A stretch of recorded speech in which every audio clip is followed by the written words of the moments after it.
Right, well, I hate masking. I've done a crap job of it. Anyway, so what I've done, bolted the cases together. See, I've put a washer in between to leave a gap. So when you coating will just lap over the corner, so you haven't got a square edge, do you know what I mean? So it won't chip off, or hopefully it won't chip off. Masked up all the important bits, and I'll just have to go around it gently. Missed a couple of bits blasting, but it's not going to be the end of the world. I'm not making a concourse bike, so it'll just look a lot better than I intended it to do. Of course, I could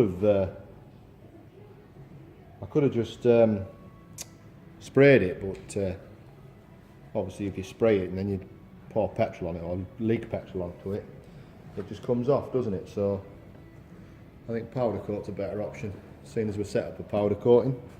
Anyway, right, I'm going to see how it goes. Right, there it is, masked up best I can. Give it a quick flick over. You flick over the masking tape, and then when you heat that up, that melts and sort of bakes the masking tape on, stops it blowing up, or I find it tends to help anyway. So as you can see there, see the daylight through the casings, so hopefully it should just get a little wrap around in there. Right, put them in the oven, get them on. Well, bit of a disaster with the powder coat, I'll be perfectly honest with you. See, this is some old powder that I'd probably had for 10 years or more. Wasn't even sure if it was gloss. Oh, it's definitely gloss, it's like mirror gloss. But it's bloody run. See how big blobs. Looks absolutely shite. Well, I'm not doing it again, so I'll have to see if I can clean it up. Well, got that cleaned up. That took some doing. Hours and hours with a Dremel, and just cleaning them corners up. Wish I hadn't used that powder coat now, but it's on now. It's definitely shiny. Only good thing about it is brittle, so it's easy, you know, it's easy to get off. If you Dremel it, it sort of comes off and doesn't eat into the alley as so much. But I've come up to a stop, come up to a stall. The bearings that came out of the gearbox. Just looking. It's either a metal seal on one side, the oil on the other side. It appears that the Suzuki intended the oil to stay in the two compartments. Normally this is just a through bearing, like a normal bearing like this.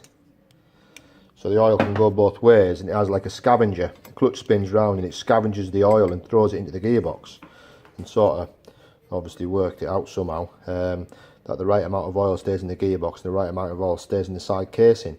But for some reason Suzuki have decided that these bearings are only half open bearings. Yeah. So that one was in there, that one was in there. And obviously the back's open, so the back's oiled by the gear oil. But so when you fill it, the oil goes into here, and it's sort of half level between the two, and then it throws its own oil around. It doesn't sort of pass it one to the side to the other, if you know what I mean, if you understand what I mean. From like, because obviously this is the clutch case, and then the gearbox is in there. So I got these bearings here. But I could only get ones with double metal seals, so I thought, oh well, fair enough, I'll just pull one of the metal seals out. So that's what I've done. So these are the new bearings. Just get rid of them. Here's the new bearings here, and I've pulled the metal seal out, only to find inside is a plastic case. There's a plastic case in there. Now I'm just not sure about putting them in. I think what I'm going to do, I think I'm going to ring them up on Monday and see. I mean, I'm sure that case is heat proof, but it's not just that though. There's not a lot of room for the oil to get in. I mean, this is obviously designed for its own grease inside them two cases, and to whether it's not actually classed as a high-speed bearing or what, I don't know. The numbers were the same. That's what I don't understand. rather than a, no, sorry, it's double Z, these, double Z, rather than single Z, because single Z is obviously one seal, double Z is seal both sides. But yeah, I'm not sure about them. Not sure about plastic seal. Thing is, in there, when it's in, it's a big strip down to change it if it falls to bits. The price of a 20 quid for 2 bearings. I don't want to be doing that. So I've come to a stop. It is about 4 o'clock anyway. So I suppose it's home time.